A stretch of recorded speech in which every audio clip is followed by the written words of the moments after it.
Okay, so let's talk about a single moment. One choice made on a sidewalk that can literally change a person's life. It's like a fork in the road, opening one of two totally different doors.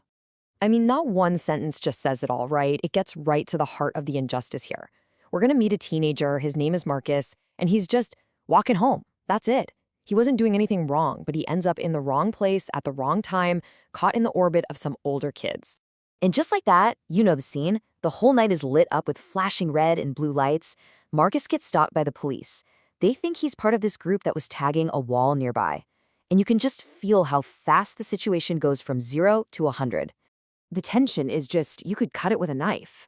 The first officer who walks up, he's already made up his mind. He thinks he knows the whole story. You can tell he's just tired of the system, kind of cynical. And his tone, it's so accusatory that it makes Marcus's hands start to shake. You can practically feel that fear. Okay, so this right here, this is the pivot point. The whole story hinges on this moment. The older officer just writes Marcus off completely. He's probably lying, these kids never learn. Just total dismissal. But then, the younger officer, he steps in and makes a totally different choice. And it comes down to two simple words. Let's talk. I mean, think about that. Just two words, but they change absolutely everything. And this is the key, right? He didn't just launch into an interrogation. He actually had a conversation. He treated Marcus like a human being, not just another suspect. He started asking about his life. How's school? You play basketball? What about your little brother? And most importantly, he just listened. So what did that conversation lead to? A massive real-world consequence. Because the officer chose to talk instead of assuming, Marcus didn't end up in handcuffs. He got a citation, sure, but he also got a referral to a diversion program. A completely different path just opened up for him, right there on that sidewalk. So let's step back for a second. What was this powerful choice really about? What was going on in that moment, in that gap between the first officer's cynicism and the second officer's conversation? What do we even call this power to choose? Well, there's a name for it. It's a concept called police discretion. And it's basically the power that police officers have to make a judgment call right there in the moment. Do I make an arrest? Do I give a warning? Or do I do what happened with Marcus and try a completely different approach?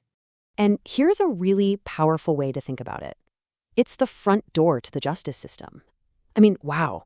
Every single interaction an officer has with a young person is like they're the gatekeeper. And how they open that door, whether they open it gently or just slam it shut, that can set the course for the rest of a person's life. So let's get into the next part here. This decision to use discretion, it doesn't just happen in a vacuum, right? There's a lot going on. Let's dig into the pressures and the perceptions from both sides of the badge that really shape these encounters. The outcome of any one of these encounters can be totally altered by a bunch of different factors. You've got the officer's own personality. Are they feeling empathetic that day, or are they cynical? Then there's the kid's demeanor. Are they being respectful or defiant? And yeah, of course, how serious the crime is plays a huge role. But then there are the existing biases, the stuff that's unspoken, those snap judgments that can happen, maybe based on how someone looks or what neighborhood they're in. All that can color the entire situation before anyone even says a word. Now, if you look at it from the police perspective, you can start to understand where some of that cynicism comes from. There's a real frustration with the system. Officers will tell you they arrest kids who are then released almost right away, and then they see them reoffending. It creates this feeling of, what's the point? And that's exactly the kind of burnout that leads to the attitude we saw from that first officer with Marcus. But then you have to flip it and look at the youth perspective. A lot of young people, especially Black teens and kids from lower income communities, they're not coming into this with a blank slate.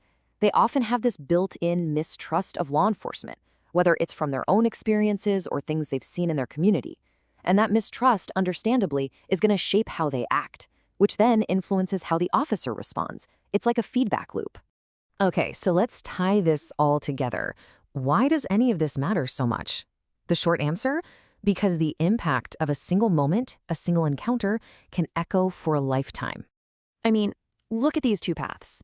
It couldn't be clearer. A negative interaction, that can fuel a lifelong mistrust. You basically create an adversary. But a positive interaction, that can actually start to reshape things. It can build a bridge where there used to be a wall. And let's bring it right back to Marcus. For him, this isn't theoretical, it's his life. One officer made a choice. He chose empathy over cynicism, he chose conversation over confrontation, and that choice literally changed the entire path he was on. So this really points towards a solution, doesn't it? The crucial role of positive contact. I mean, if we know for a fact that negative contact is so damaging, it just makes sense that positive contact could be incredibly transformative. The whole trick is just finding ways to make those positive interactions happen more often. And look, this isn't just some pie-in-the-sky idea. There are actual programs out there trying to do this. Take Baltimore's Outward Bound Police Insight program, for example. The whole point is to build bridges, not walls. They focus on creating positive interactions between police and young people that have nothing to do with enforcement. It's all about building understanding and reshaping that trust we've been talking about. So let's leave you with this final thought. What if every gateway opened with a conversation? Marcus's entire story, his entire future, it all hinged on one officer making the simple choice to just talk. So what if that wasn't the exception? What if that became the rule? What if every single time that front door to the justice system creaked open, it started not with an accusation, but with a conversation?